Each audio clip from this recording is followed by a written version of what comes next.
ኃጢአት የመጀመሪያ ቀን ታውቃላችሁ መዝናኛ ነው። የሁለተኛ ቀን ልማድ ነው። የሶስተኛ ቀን ባህሪ ነው። ስቴጅ በቀየረ ቁጥር አቅም እየጨመረ ነው የሚሄደው። እስክትነካው ነው። ስትነካው አዲስ ኃጢአተኛ ያስታውቃል።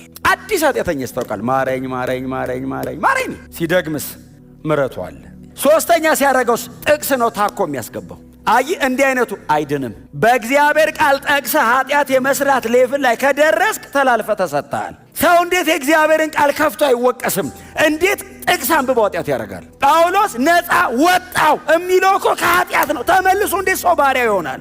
you have to be serious። እዚህ ቤት ስብከት አይደለም እየነገርኳቸው ያለሁት፣ ህይወት ነው እየነገርኳቸው ያለሁት። ዘላለም ላይ በእውነት ነው የምላችሁ በክብር መገናኘት አለብን።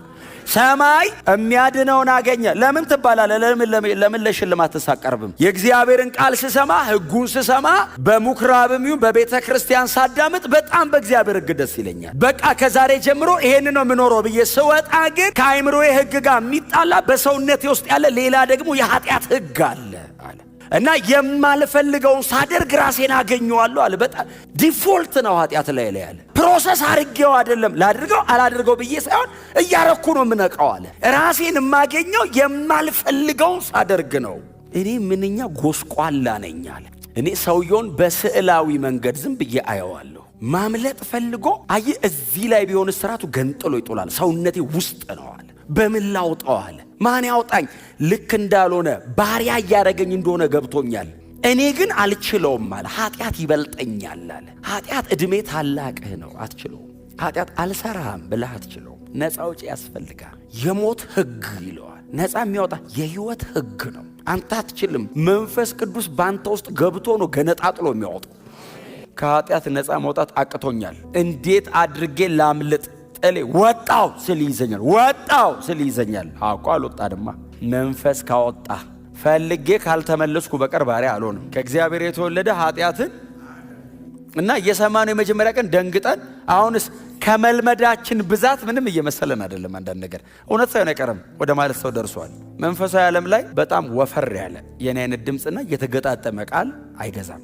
መንፈሳዊ ዓለም ላይ በጽድቅ መኖር ነው የሚያሸንፈው። አባቶቻችን ድል ያደረጉት በጽድቅ ገዝተው ነው። በጽድቅ ነው የኖሩት። ራይቸስ ናቸው። ኢንፍሉዌንሳቸው ይሄው ሺህ ዓመት እግዚአብሔር ከነሱ ህይወት ቅዱስ መጽሐፍ ቀድቶ ሲጽፍ አልፈራም። በጽድቅ ነው የኖሩት። ቤተክርስቲያንን ኃይል አልባ የሚያደርጋት ኃጢአት። መንበርከክ ያቅትሃል። መጸለይ አትችልም። መንፈሳዊ ነገር ይደክምብሃል። የቅዱሳን ህብረት አትፈልግም፣ ይሰለቻል። ወደ ሌላ ነገር ነው ልብ የሚሄድብህ። ኃጢአት ምን ያክል ሲሪየስ እንደሆነ የምታዩት እግዚአብሔርን የጠየቀው ልጁን ነው። እግዚአብሔር ምንም አይነት ጠላት ለመጣል መጥቶ አያውቅም። እግዚአብሔር ጠላት ለመጣል መልአክ ነው የሚልከው። እግዚአብሔር የወረደው ለድነት ነው። አምላክ ሰው የሆነው ሳልቬሽን ጋር ነው። እኔን ነፃ ለማውጣት ነው እግዚአብሔር ከሰማይ የወረደው። በክርስቶስ ካለማመን ጀምሮ በድርጊት የሚደረጉ ብዙ ኃጢአቶች አሉ። ስለዚህ እነዚህ ነገሮች ቶታሊ ነፃ ወጥተናል። እግዚአብሔር የህይወት መንፈስ ሰጥቶናል። እንዳትመለሱ። ቀላል ነው እንዳትሉ። ነገ ንስሐ ገባለሁ አትበሉ። በኋላ መለሳ አትበሉ። ጥፋት እንደሆነ እያወቃችሁ አትራመዱበት። እንደ ክርስቲያን እኮ ኃጢአት ነው ኃጢአት አይደለም ጋር አይደለም እኮ የምናወራው። አሁን እግዚአብሔርን ከመበደል አልፎ አይጠቅመኝም ጋር መጣ። ይህንን ጳውሎስ ያደረገው በብቃቱ በጉልበቱ በምናምን አይደለም። መንፈስ ቅዱስ በሱ ውስጥ አድሯል። ራሱን ለመንፈስ ቅዱስ አሳልፎ ሰጠ። ይሄውን አለው።